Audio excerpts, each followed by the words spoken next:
All right, let's roll to see if there's a random encounter. I got a 6. Yep, that's a random encounter.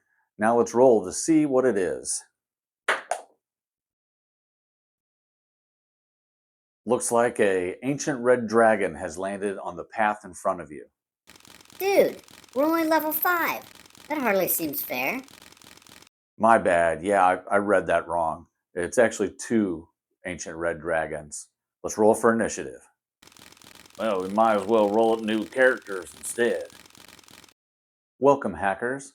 Today we're going to take a look at wandering monsters and how to use them effectively. We will discuss the benefits, the challenges, and how to use them effectively in Dungeons and Dragons. But first, we need to define what a wandering monster is. I'm going to offer a couple of different ideas on what a wandering monster is. The first is what I think is traditionally thought of as a wandering monster, and that is the dungeon master rolling on a table to determine what monster suddenly appears. The second definition is a little more literal, and that is that a monster is wandering around. They aren't in the middle of an activity like sleeping in the barracks or standing guard at the gate or waiting to ambush the party. Instead, they are walking from the barracks to the guard post or down a forest path. Often, these two scenarios are the same. The dungeon master will roll on a table as the party walks down a path and get the result of goblins. So the party finds some goblins walking down the path in the forest. The difference is that randomly rolling means that the dungeon master cannot prepare very easily, and this sometimes leads to a very basic encounter with what I like to call the empty room battle. Just two groups hitting each other until one group is out of hit points. We're going to do our best to combine these two techniques, but first, let's look at why we should use wandering monsters at all. Wandering monsters help to keep the dungeon feeling more alive. Can you imagine going to a public building and having the halls be empty? Everyone is in their office doing their work and just staying in one place for their entire shift. In the real world, people move around. Guards roam the halls, employees go outside for a break or head to the cafeteria for lunch. A fantasy world shouldn't be any different. The Goblin Caves will have guards heading to the armory for equipment, hunters and gatherers returning and taking food to the larders, goblin citizens roaming the halls doing tasks for the Goblin King. This will help keep the players on their toes instead of feeling like they're just traveling to the next room for the next fight. Players must be more strategic about how they navigate areas, as there's a chance that every corner hides a dozen enemies. It also means that players can't just clear a room and rest. Without wandering monsters, the players could take a long rest anywhere they wanted because there would be no chance of an enemy coming in to interrupt them. One of the challenges of wandering monsters is how frequently to use them. I have seen a lot of differences in the suggestions online. Some places have suggested everything from every hour to once a day when outdoors.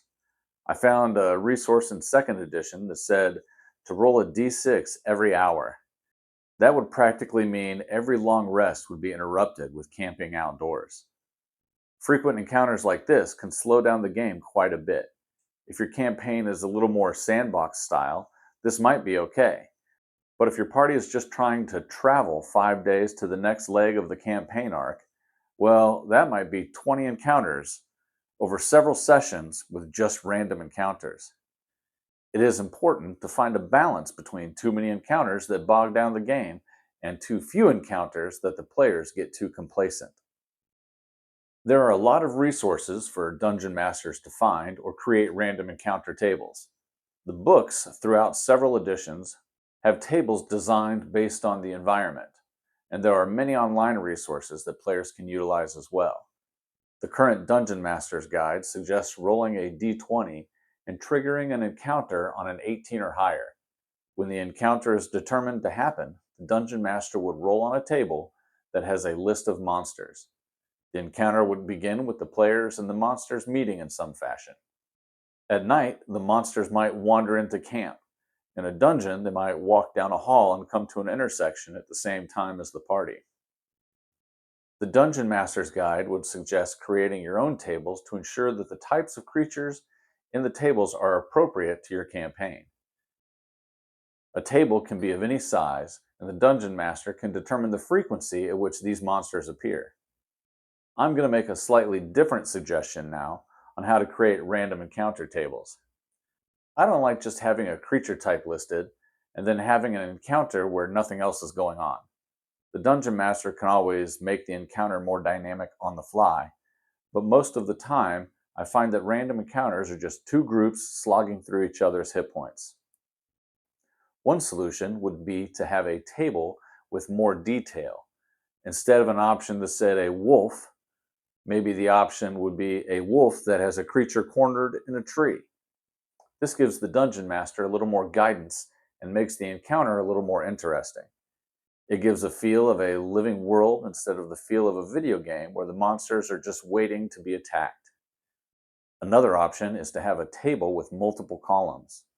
What if, instead of rolling once to see what creature was there, you also rolled on another column about what complication was there? Maybe even another column with some sort of environmental effect. Instead of a result of giant spider, you get a result of giant spider. The complication is that it's guarding its young, and the environmental effect is that a dense fog has rolled in and the party has limited visibility. Now the encounter has changed quite a bit, and you don't need to come up with anything too extravagant on the fly. If the players are used to the idea of random encounters and wandering monsters, then they can plan accordingly. It could change the party composition by having players take skills and classes to be better able to listen at doors or scout out locations in advance. The players might take different spells. In an adventure without wandering monsters, there is little need for a spell like Alarm, but a player may take that instead of just another damage spell if they are worried about getting attacked while sleeping. Check out our video linked above about how to use the alarm spell. Other than just combat encounters, you could also include different kinds of events. A traveling bard might come by and regale the party with stories to warn the party of dangers that come in the next town, or a traveling merchant train might be able to sell the party equipment that they are missing. Environmental hazards like quicksand, rivers, and cliffs along the route can cause the party to expend resources and make decisions on how to progress. Skill challenges are a great way to give the players a feeling of accomplishment in navigating the world without throwing more monsters at them. You can check out my video on skill challenges in the link above. This might also be a good time to ask you to like, subscribe, and hit that notification bell so you'll know when more videos come out. If you have a dungeon with a powerful resident, you might consider having some of its lair actions trigger during a random encounter. This helps to create a constant threat of the environment and hint at a powerful enemy deeper within. Telegraph the encounters by using sound effects or descriptions to hint at the approach of the danger. If you have a lot of random encounters, encourage the players to take a short rest to replenish hit points and resources. Be flexible in adjusting encounter difficulty and frequency, and you can always roll in advance of the session, allowing you to be more prepared for the encounter. It is still random as far as the party is concerned, it was just randomly generated a little bit earlier.